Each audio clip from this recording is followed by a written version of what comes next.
택시 사업 구조를 전면 재검토하겠다던 카카오 모빌리티가 가장 논란이 됐던 가맹택시 수수료를 3% 이하로 낮추기로 했습니다.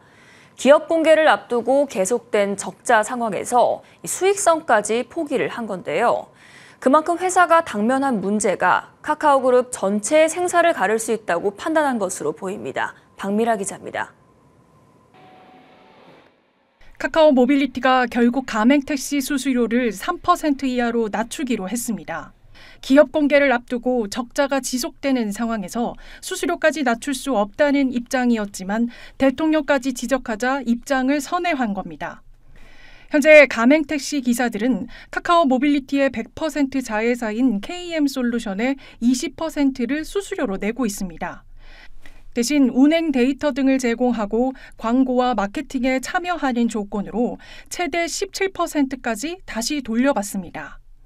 결과적으로 택시기사들이 회사에 내는 수수료는 3%에서 최대 5%지만 경쟁사의 우티에 비해 비싸다며 인하를 요구해왔습니다.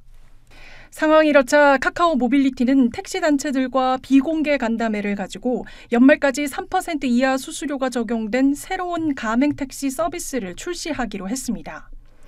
다만 5만 명에 달하는 기존 시스템 체계를 한 번에 바꾸는 것이 현실적으로 어려워 올해 안에 새로운 가맹 서비스에 기존 택시기사도 가입할 수 있도록 할 방침입니다.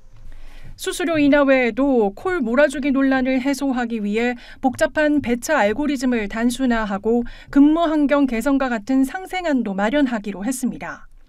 이번 택시 사업 구조 개편으로 카카오 모빌리티의 실적은 타격이 불가피해 보입니다. 지난해 매출은 7,900억 원에 달하지만 손실은 277억 원입니다. 매출 규모는 계속 커지고 있지만 공정위가 부과한 과징금으로 인해 적자 상태가 지속되고 있습니다.